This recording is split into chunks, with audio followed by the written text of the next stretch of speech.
So I'm just starting by feeling her breath and making sure that both of those points are moving on the inhale. And you can see that she's got a lot of movement in her abdomen. This is a normal way for her to breathe. I'm also running energy here, so I'm going to teach that in another video. But whenever you're staying kind of stationary at a spot, it's a good time to intentionally run some energy. And now we're just moving the abdominal organs from side to side. Arms are straight, we're kind of leaning in and pulling, leaning back. And some stomach circles, very simple abdominal work here. Making sure the diaphragm's not stuck. Is it tender? No, it's strange. It's just an odd feeling, yeah. Well, you're now number 6. In 15 years of doing Thai massage, I've had 6 people come who have breathed properly. Oh, really? Yeah. Wow. I can say 99.9% of the people out there don't breathe properly. Isn't that sad? Yeah. Most yoga teachers don't. They teach the 3-part breath improperly.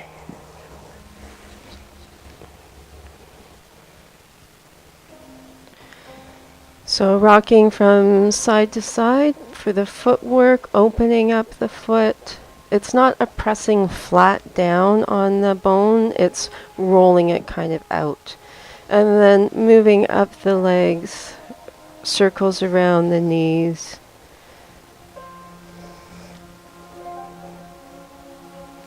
And here's a wind gate. This is an important point to press, which I don't do with men, actually. And then on the front side, I'm going to check for movement in the SI joints. It's sticky there. So can you feel how that one's moving a lot easier than this one? It's like it feels it stops. Yeah. I don't think it's osteopathic. I don't think a bone is stuck. I bet at the end of the treatment we'll have more movement there, but we'll check it again at the end, and then I'll know if it's a bone that's stuck, if there hasn't been a change. And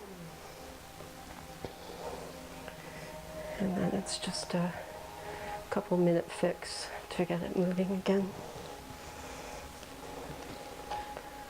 So very simple, up and down the legs. Now we're checking for internal rotation. So there's a hash method of treating a lack of internal rotation that I'll show you when I have someone with that condition. She doesn't. She has very good internal rotation here, good flexibility of the feet. And I suspect that that hip is not stuck because there was movement and the other side was a little hypermobile. So often if one side is stuck, you're going to have the other side a little extra movement, and that will balance out once you treat it. So now this is a whole body move. You're leaning in with your entire torso, weight of your entire torso. If you're a man, you may want to have a pillow on your lap so that it's not so intimate. As a woman, I don't bother. And now I'm pulling on the outside of the feet in a couple different ways. Just wanting to extend right through the toes. And again, that was a good stretch for the liver meridian. Just working out the foot. And then I'm going to pull each toe, starting from the small toe to the big toe. So the big toe is most sensitive, so we start with the small toe. And you get to see this from the other side. So this is a very similar, almost the same pattern that I taught you in the table Thai massage, only done on the floor. Now there's some things that are easier on the floor and other things that are easier on the table. and you'll get to see that in these sessions. So you can see how I'm pulling, stretching the whole length of the leg there, and how that transitions as a movement up the entire body, right? So if I don't see that movement right up to the neck, then I know that there's something misaligned, something that's not flowing in that down that length of the body. So you're checking for that with each full body pull.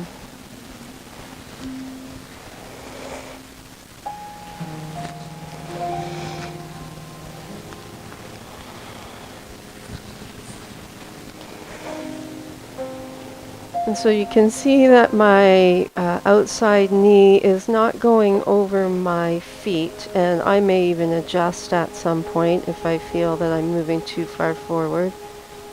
So that's why you have to make sure that their arms are out to the side here so that you can have room for your foot.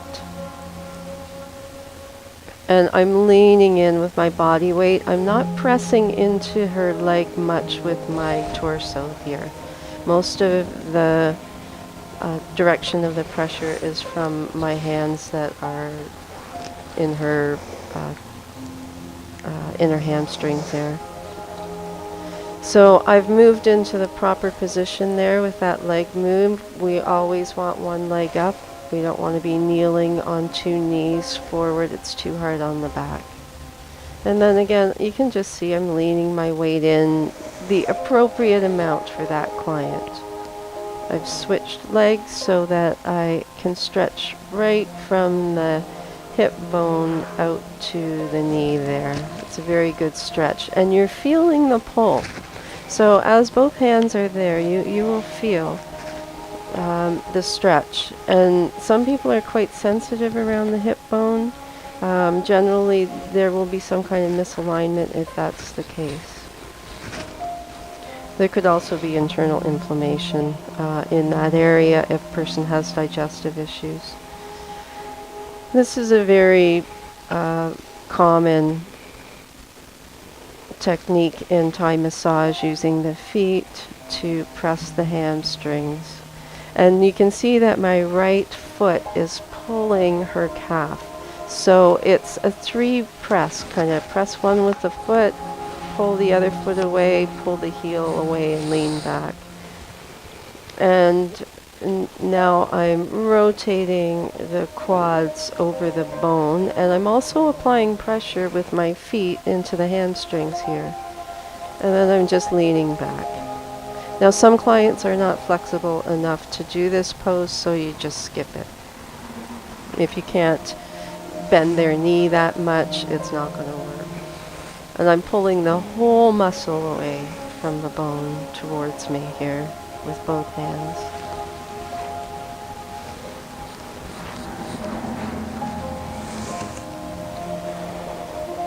This is a wonderful stretch all along the front of the body, moving right up into the abdomen.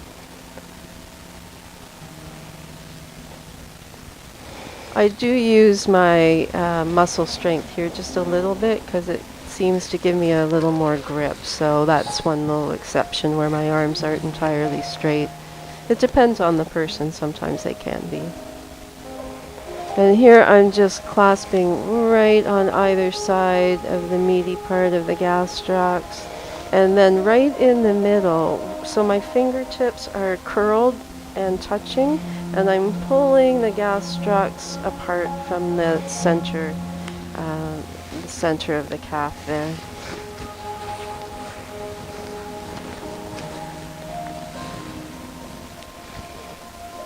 And then checking to see what her flexion is, how the length of her hamstrings. She's just fine. She's got almost 90 degrees straight. And then again, we're working in the quads while stretching the hamstrings and right through the plantar fascia here, right through the foot. So this is a great stretch. And I'm just leveraging my body weight here. This is like no work at all. And this is an alternate way to do that hamstring stretch. You don't get the pressure on the quads though, but it's still very good for working into the plantar fascia of the foot. If there's any torsion of the foot medially, it's very helpful to have that pull along the outside ridge of the foot in that position.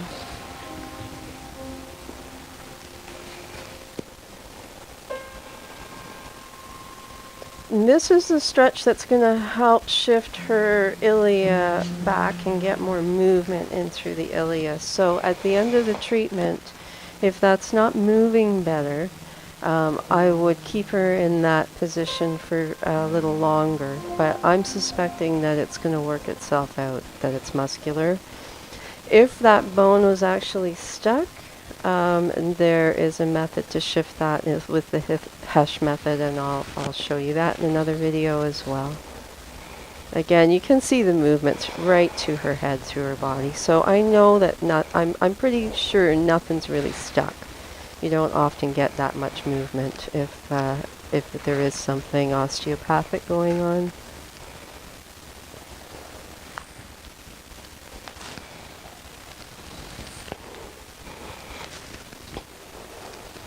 Can you feel that there's more ease of movement on this side than the other? Mm-hmm. So My leg feels magical too right now. yeah. Just She so- just has more on this side. I love yoga, but I just realized how much I like somebody else putting me into posture, Oh, stretching me out. It's a totally different thing, the passive stretching, in terms of what it can do for your body. And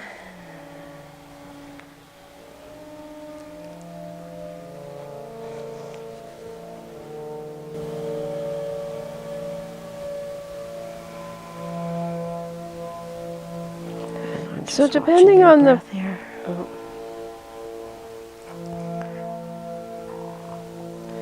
So depending on the person, I'm possibly going to use two hands in a butterfly press, or I may use my inside hand or my outside hand. I also have the option of using the front of my shin in a standing position, which I'll show you on someone larger.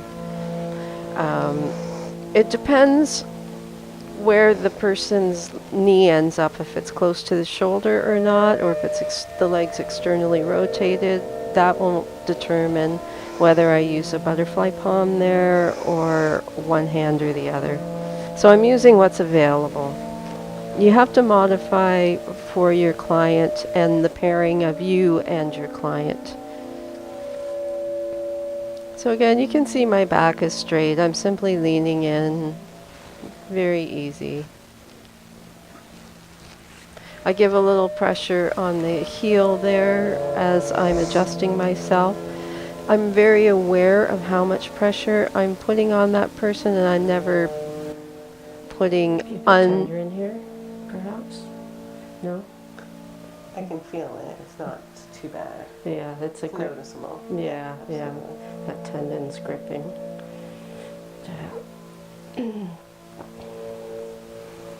So on that side, she has some more tenderness up by the hip, which would mean that the ilia is rotated a little forward and constricting a little bit in the area of the... So whatever happens lower down, of course, is going to translate to something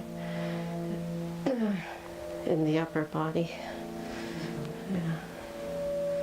So it'll be part of that pattern with the wrist. Will you be able to pick up the root, like where the cause is? Well, there's always more than one, but Oh. one thing I would ask you is if you've had any heartbreak lately in the last couple of years. Absolutely.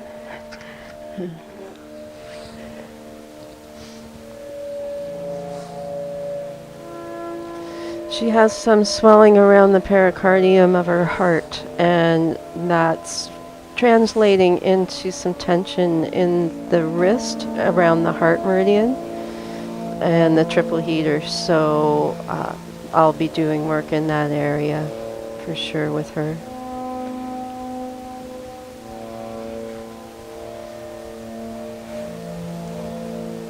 She has some grief around an issue, something that happened with her son that she feels a little guilty about, and which she had no control over. But she's a lovely, lovely mother. But she feels a little bit guilty about that, and I suspect that that's part of the issue with the swelling around the heart. So this is how our emotions start to affect our body, and there will be some bodily symptom when you hang on to these things over time.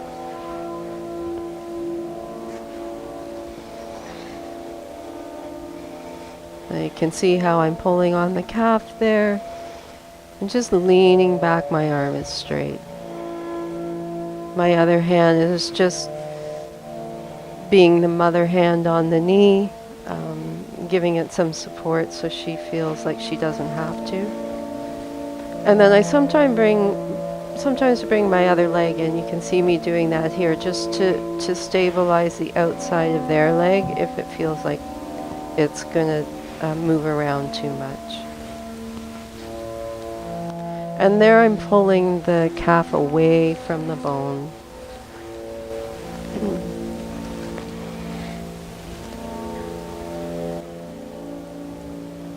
Yeah, very good extension, or flexion, sorry. Same on the other side. A little tighter, but not much.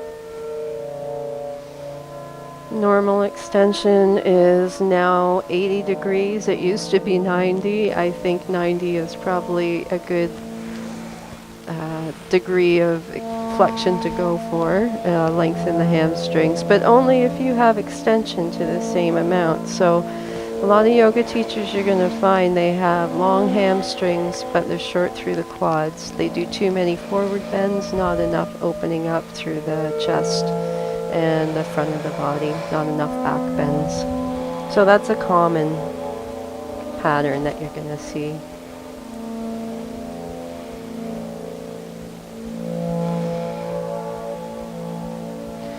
And you want to think about that if the front line of the body is short and the back line of the body is too long. So you don't want to spend a lot of time stretching hamstrings that are already long enough. You want to find with each person where the greatest degree of restriction is. And even though you do a full body treatment, you want to focus your work on that area.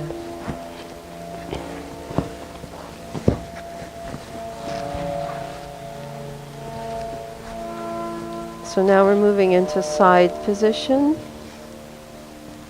But before, I'm setting myself up there with the pillows for her leg. That's a scapula shift, moving the scapula flat down the back before you do the pressure on the shoulder and into the palm of the hand. So there's a place in the shoulder where the palm of your hand just fits into that divot. So you're cupping the top of the humerus, but you're not pressing right on that bone. You're in the soft spot where it just feels naturally that it fits. This is a great stretch for the subscap.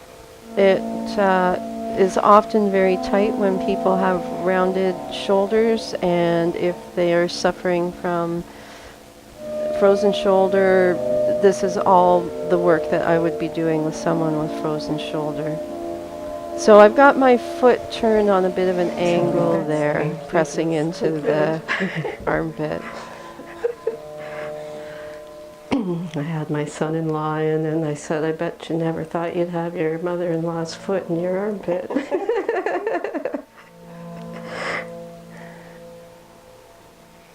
Okay.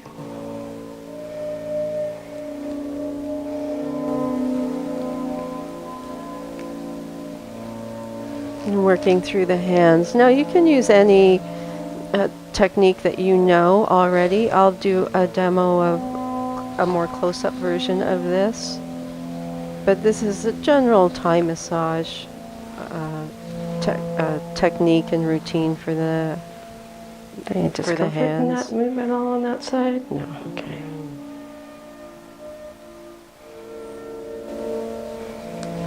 This we call breaking bread. It's just spreading the tissue on the top of the hand.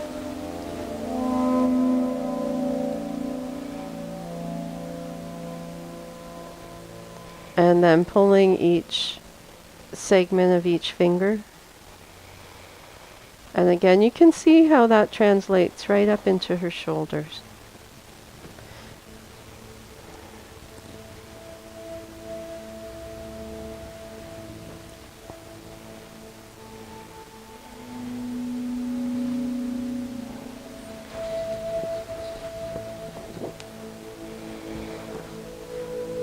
And then I'm ending with the same press that I started with.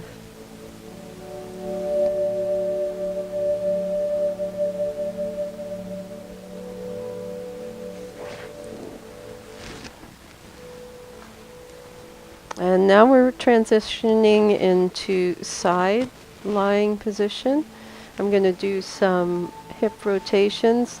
If someone's really loose like her, I'm only going to do one of those rotations. If I feel like if there's a constriction or there's crunching, I might do three of those.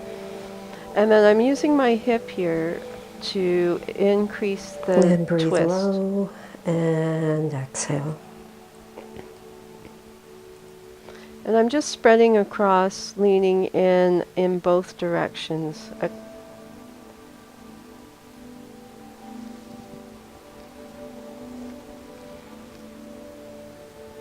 And as I'm moving the person, I'm using every opportunity to do a little pull or a press or a stretch.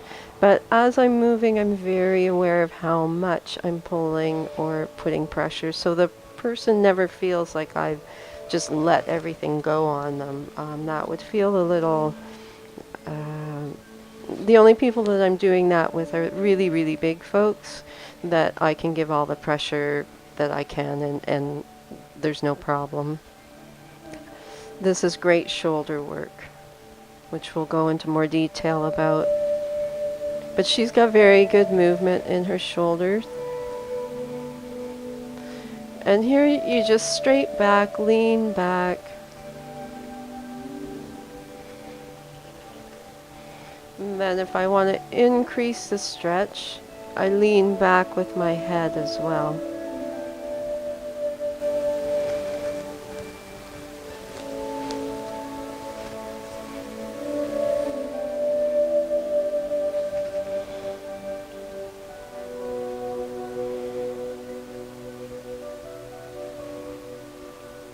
Sometimes I'll use my elbow with that press. And now I'm just pressing right down the arm here. And I'm feeling this stretch down the arm into her fingers, so I know when I've gone kind of far enough.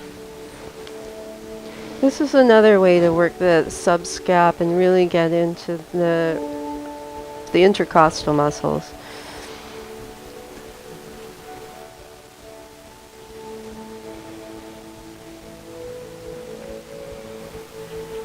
And then working right up into the tricep. And you can see how I'm leaning forward with my knee, so each time I'm stretching her entire side body here.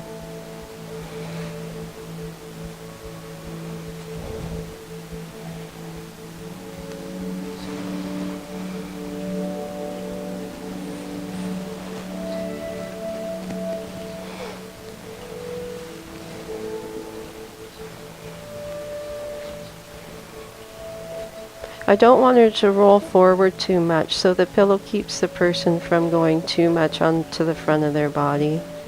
Yeah. I'll do another version of this using my feet. So a lot of what I'm doing here with my hands can be done with the foot. So we'll have a whole video just on footwork. This is very helpful along the IT band, and it's a forearm roll. So I'm kind of pressing and then just rolling a little bit. Press and roll. So you kind of open up that rolling hand. And then the other soft part of my forearm is in that hip, and the tensor fascia lata there that gets tight with a lot of people. Sweep down the leg so they know where you're going, and this is one of the most beneficial stretches. My foot is going right into her glute. My other low. And exhale. And then my other foot is in the small of her low back. And if I have enough room, I'll put my heel right into that corner between the vertebra and the ilia on the upper side of the back.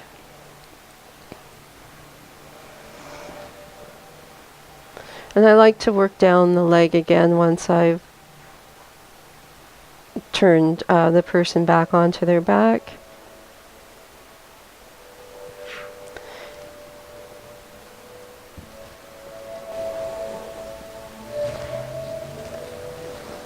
And then we're on to the other side.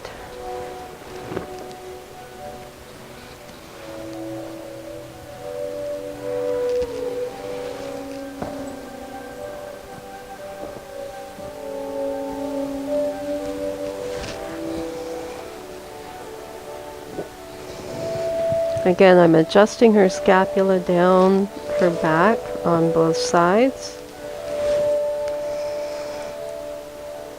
You could easily do that shoulder adjustment a few times a day. Yeah, most of us can. Too much forward flexion and not enough opening up through the chest.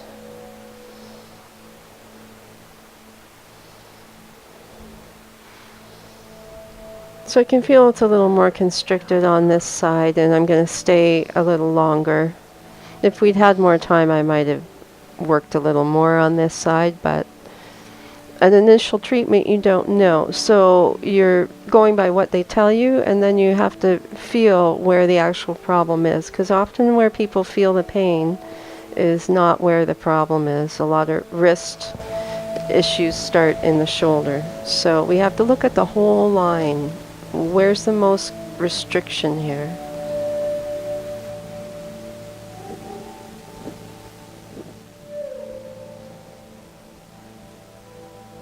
In working on her right shoulder here, I find the most significant restriction that I found with her at all is in this, the subscap of the right shoulder.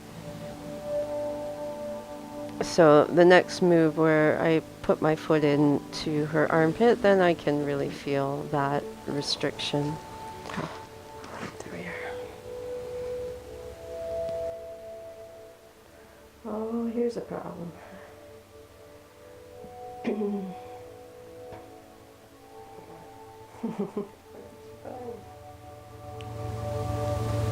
Yeah. So that's going to be part of the issue with the wrist, this tightness up through the subscap all in through there. Yeah.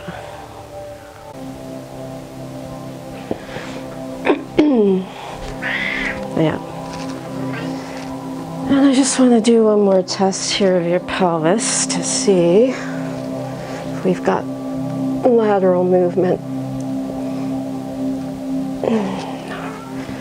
Not much there. Let's see the other side.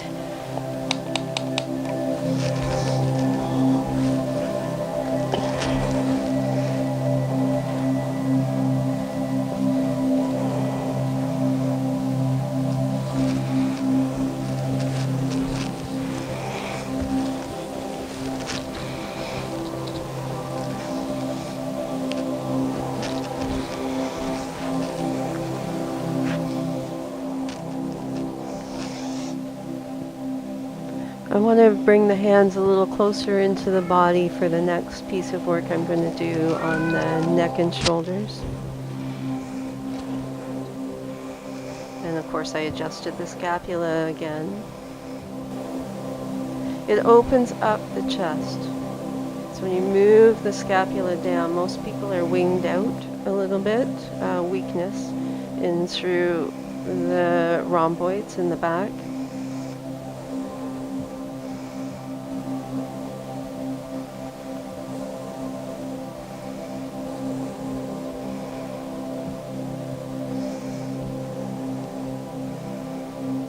So I had palm pressure here, now I'm using thumb pressure. I could use a heel in there. I have done that with larger people, one side at a time.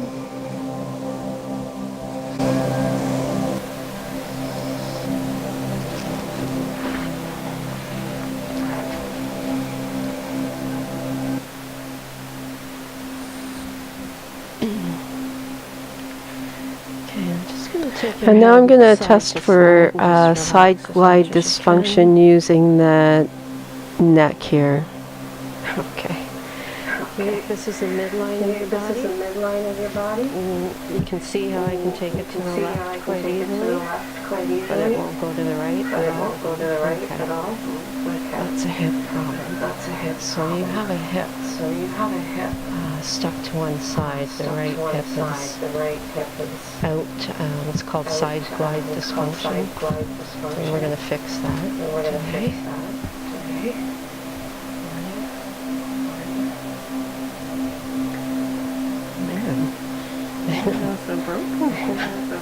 We all have these little patterns in this alignment, right? And then it just takes a bit of a fall or an impact, or sometimes with bone, we just come out of the wound with our bones not quite in the right spot.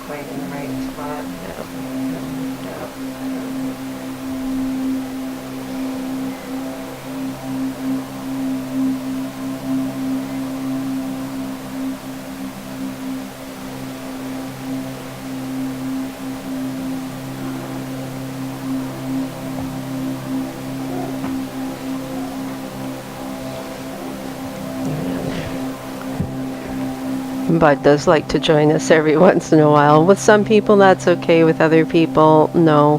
And he was pre-Thai massage, so he's a 22-year-old cat, and there he is. Well, Bud, that's enough. It was cute while it lasted. Just give me a little bit of a smile.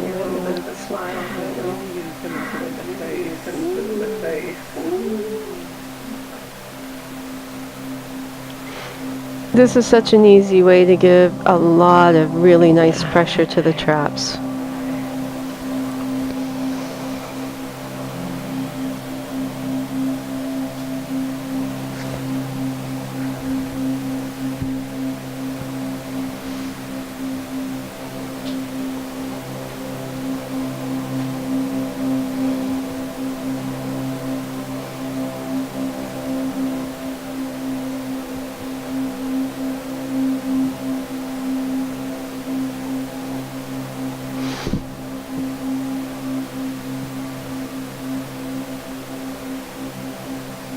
I'm just massaging the outside of the SEM there on one side.